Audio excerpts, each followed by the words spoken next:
जहां अमेरिका ने एक बड़े युद्ध की घोषणा कर दी तो वहीं दूसरी तरफ इजराइल ने अब हथियारों का जखीरा खोल दिया भारत के लिए और भारत और इजराइल के बीच आ गया अब चीता, जिससे चीन, तुर्की, पाकिस्तान तीनों है खौफ में। तो सबसे बड़ी खबर, क्या भारत को यूएन में मिलेगा वीटो? इसके अलावा बहुत कुछ, आइए जानते हैं इन खबरों को विस्तार से। ये जो इलाका देख रहे हैं आप, ये है इजराइल और यहाँ पे है लेबनान। वैसे तो लेबनान और इजराइल के बीच या फिर फिलिस्तीन के बीच अक्सर छोटी मोटी झड़पें हुआ करती है और इन झड़पों को नजरअंदाज कर देती है अंतर्राष्ट्रीय जगत, ये कह के कि चलो एक हफ्ते 2 हफ्ते में सब कुछ ठीक हो जाएगा। लेकिन अब जो मामला है ये ठीक होने वाला नहीं है और अमेरिका ने इसके लिए बिगुल बजाना शुरू कर दिया है। अमेरिका ये कह रहा है कि बहुत ही खतरनाक, बहुत डेंजरस, इस क्षेत्र में एक ऐसा व्यापक युद्ध शुरू हो रहा है जिसे अगर अभी नहीं रोका गया तो ये बहुत बड़ा विनाश लेके आएगा। और ये लड़ाई दरअसल लेबनान और इजराइल के बीच नहीं बल्कि हिजबुल्लाह और इजराइल के बीच माना जा रहा है। लेबनान तो वैसे भी आर्थिक अवस्था हो गई है उसकी खराब और ये देश पूरी तरीके से दिवालिया होने के कगार पर है। लेकिन हिजबुल्लाह जो कि हमास से कई गुना ज्यादा ताकतवर है, हमास जिसके साथ फिलिस्तीन और इजराइल के युद्ध में हमास इजराइल के खिलाफ लड़ा था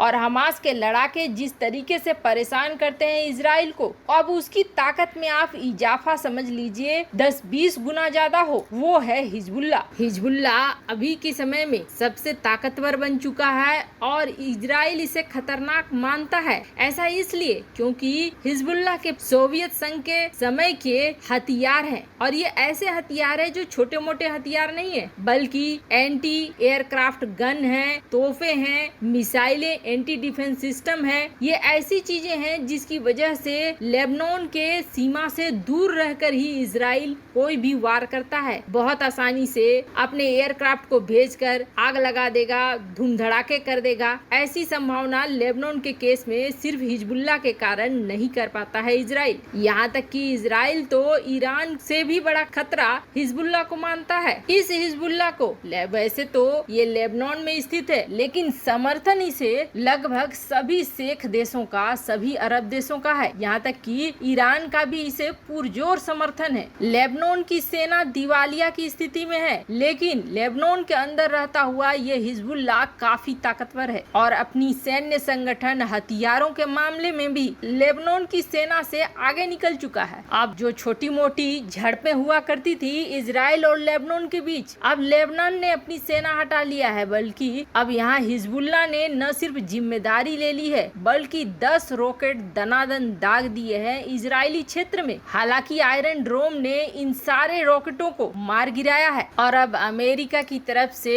हो हल्ला मचाया जा रहा है कि यहाँ अगर शांति स्थापित नहीं हुई तो फिर ये बहुत बड़े भयानक युद्ध में बदलेगा। अब आपको बता दें ये संजोग है या फिर हिजबुल्लाह ने भारत के प्रति अपनी नाराजगी दिखाई है ऐसे समय में जब भारतीय वायुसेना प्रमुख इजराइल पहुँचे हैं। लेबनान की तरफ से 10 रॉकेट दागे गए लेकिन इन सब के बीच में इजराइल और भारत के बीच एक ऐसी एग्रीमेंट फाइनल हुई है जिसने चीन और पाकिस्तान दोनों की ही नींदें उड़ा दी है। जैसे ही अर्मेनिया और अजरबैजान की लड़ाई हुई थी और अर्मेनिया पर अजरबैजान के ड्रोन्स भारी पड़े थे, वैसे ही पाकिस्तान और चीन बिल्कुल लग गए दनादन ड्रोन बनाने में। चीन तो बिल्कुल जुट ही गया ड्रोन की आर्मी बनाने में क्योंकि सबको ये लगने लगा कि ड्रोन युद्ध का काया पलट सकते हैं। ऐसे में भारत के लिए भी सिरदर्द बनने लगा ये ड्रोन और ड्रोन की टेक्नोलॉजी। जिसके बाद इजराइल पहुँचे वायुसेना प्रमुख ने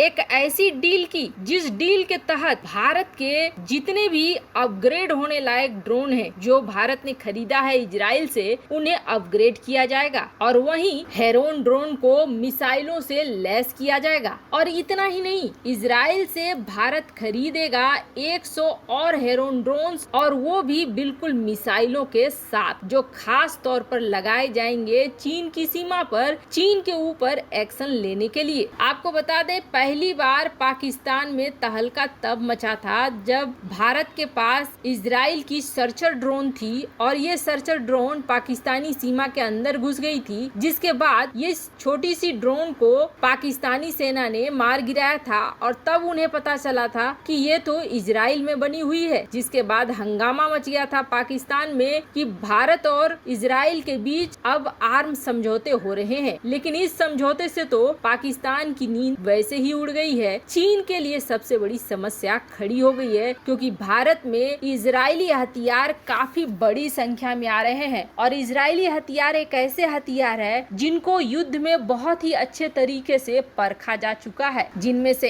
एक हारूफ ड्रोन भी है जो भारत आ चुका है। इसके अलावा बड़ी संख्या में अब ये ड्रोन भारत पहुंचेंगे। तो वहीं दूसरी तरफ यूएन में अब एक अलग ही हंगामा मचा हुआ है। अगर इस पॉलिटिकल जगत में सबसे बड़ी शक्ति इस वक्त कहीं पे है तो वो है संयुक्त राष्ट्र संघ में। संयुक्त राष्ट्र संघ एक ऐसी संस्था है जिसके हाथ में बहुत कुछ है और इस संस्था में चीन अपनी जड़ें इतनी मजबूत कर चुका है कि ऊपर से लेकर नीचे तक चीन के इकाइयां बैठी हुई है, चाहे वो आर्थिक रूप से हो या सैन्य सहायता के रूप से हो। बहुत सारे देशों को चीन ने कब्जा करके रखा हुआ है और अपने हिसाब से प्रस्ताव में वोट दिलवाने की कोशिश करता रहता है। और उसके ऊपर तड़का ये है कि चीन के पास है वीटो पावर और इस वीटो पावर का इस्तेमाल चीन कई बार कर चुका है भारत के खिलाफ और पाकिस्तान की मदद के तौर पर। जैसे मसूद अजहर का ही मामला ले लीजिए, हर बार वीटो लग जाता था।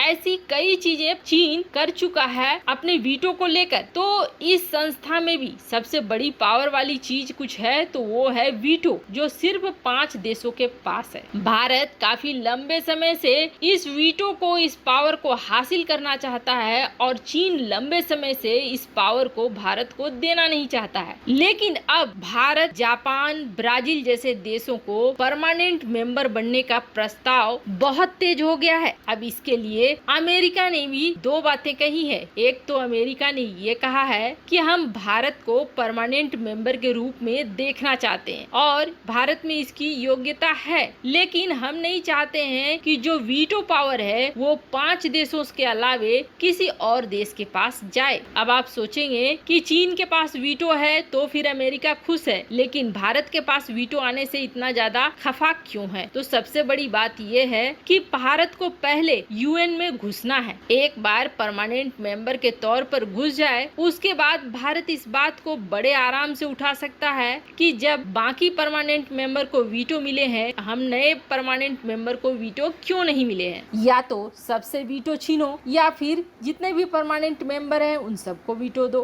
भारत और अमेरिका की रणनीति शायद पहले चरण में यही है कि पहले परमानेंट मेंबर बनो और फिर उसके बाद वीटो पावर। वैसे आपको क्या लगता है, क्या भारत को बिना वीटो के पहले परमानेंट मेंबर बनना चाहिए या फिर दोनों चीजें एक साथ मांगनी चाहिए? कमेंट कर अपनी राय जरूर बताएं। जल्द मिलते हैं अगले वीडियो में नई खबर के साथ।